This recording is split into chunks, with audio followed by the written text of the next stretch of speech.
en aquellas personas que de un modo u otro queremos conocer más del ámbito político y, por qué no, también de movimientos como este tipo. Usted señala que se basa en 4 puntos importantes: el hecho, digamos, de la existencia de la Fundación Ford, la amistad del señor Guzmán Reynoso y, digamos, la amistad que puede haber tenido dicho señor como jefe del Cuerpo de Paz. Pero aparte de este tipo de análisis que usted hace en las primeras partes de su libro, y usted dice que tampoco no hay ninguna respuesta por parte, digamos, de los integrantes de esa organización a su libro, ¿qué otros argumentos más puede usted esgrimir? Bueno, yo los conocí a ellos en la universidad, en la época en que este grupo recién se iniciaba, no tenía todavía ninguna actividad de tipo terrorista y me parecieron sospechosas todas sus actividades.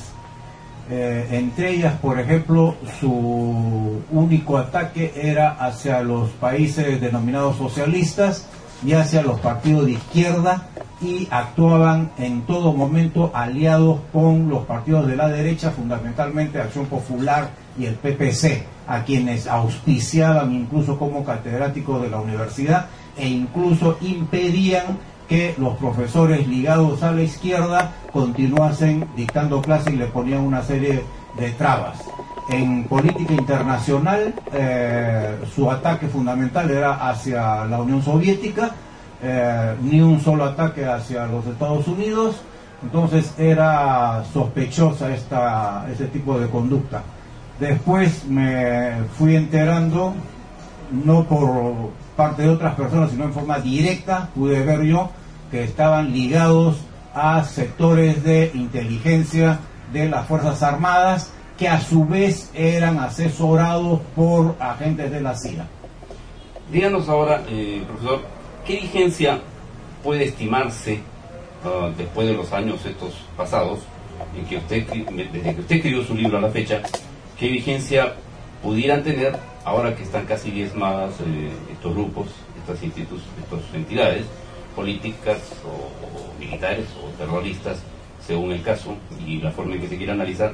¿Qué vigencia puede tener o qué pegada pueden tener aquellos en la actualidad? En realidad el Sendero Luminoso ya está diezmado, ¿no? Entonces lo que ocurre es que hay un cierto interés en mantenerlo vigente en determinadas zonas. Por ejemplo, vamos a poner en la zona del BRAE, hay un interés norteamericano en instalar bases norteamericanas, bases militares ahí, en reemplazo de la que tuvieron en Ecuador, de Manta, donde están siendo desalojados. Entonces tienen que tener una justificación. Una justificación es, por ejemplo, de que hay terrorismo, de que ellos nos vienen a ayudar, van a colaborar con nosotros, vienen a entrenar a nuestras tropas para luchar contra los malvados terroristas que están renaciendo, están resucitando. Pero acá hay que hacer un distingo entre la dirección de Sendero Luminoso y los militantes.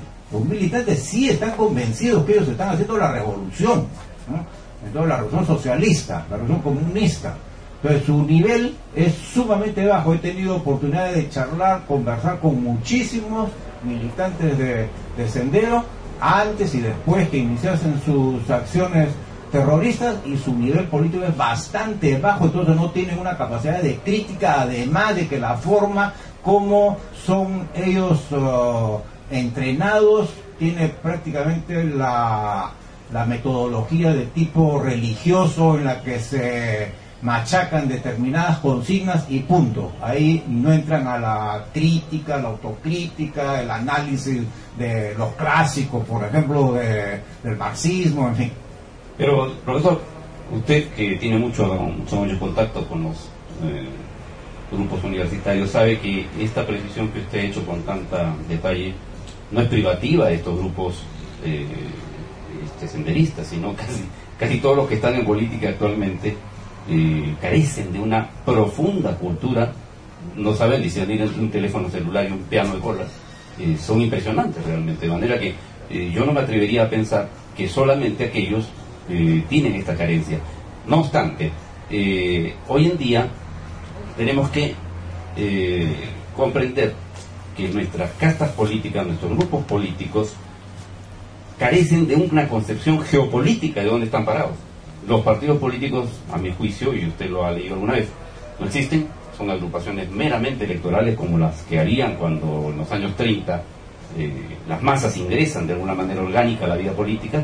Vi algunos partidos que entonces recién se constituían, pero hoy son grupos amorfos que se disputan el derecho a ocupar una plaza del gobierno y a hacer cada barbaridad peor que la otra. Aquí hemos señalado en este programa como hace muy poco el presidente de la República se ha permitido dar una amnistía, un perdón al señor Crucillat, y el señor Crucillat ahora está declarando en todas las radios como una vedette y diciendo que él no tiene ningún tipo de entendimiento político porque él no es político, que no ha habido nada de complicidad.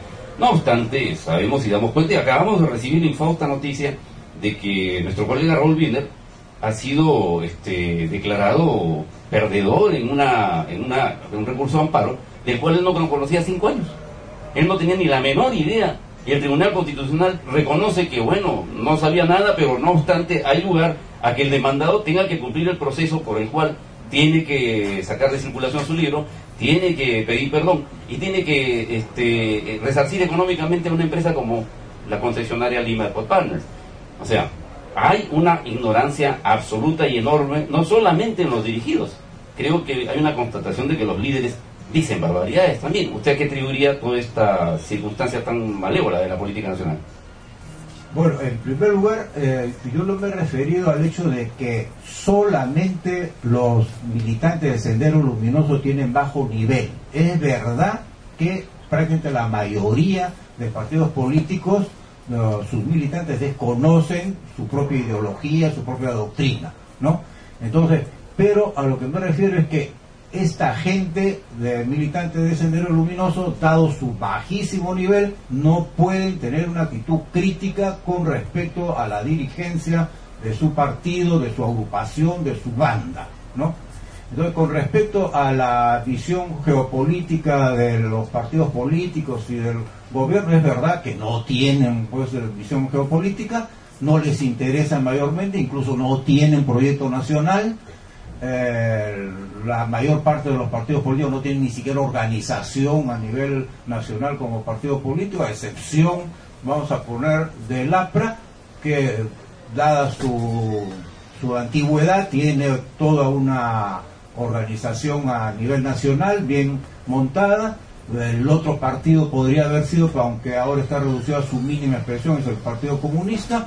Entonces, pero ya no tienen pues mayor trascendencia a nivel nacional. Ahora, es verdad que dada la poca visión geopolítica que tienen estos partidos y su falta de conocimiento de los intereses nacionales, tanto desde el punto de vista político, económico y social, cometen una serie de barbaridades como el que ha mencionado usted, ¿no? Y el caso del Tribunal Constitucional, ya sabemos que hace unas de cal y otras de arena. Hay algunas decisiones correctas, pero en otras son catastróficas. El caso de Raúl Wiener es lamentable, y hay otras mucho más en las que incluso se contradice a sí mismo. Por ejemplo, es el caso de la famosa pastilla del día siguiente, que contradice una resolución que ellos dieron en el año 1996. Entonces, 2006, y hay una serie de contradicciones pues en esta agrupación que está perdiendo pues autoridad ante la nación, ¿no? Bien, señor Vallejo, solamente ya por razones de tiempo, 2 preguntas puntuales. De todo lo que usted ha señalado, habría que deducir de que el tema del BRAE es un tema que está puesto ahí para justificar, bueno, la presencia de una base militar. Evidentemente, esa es la conclusión a la que se llega tácitamente luego de su participación en este tema.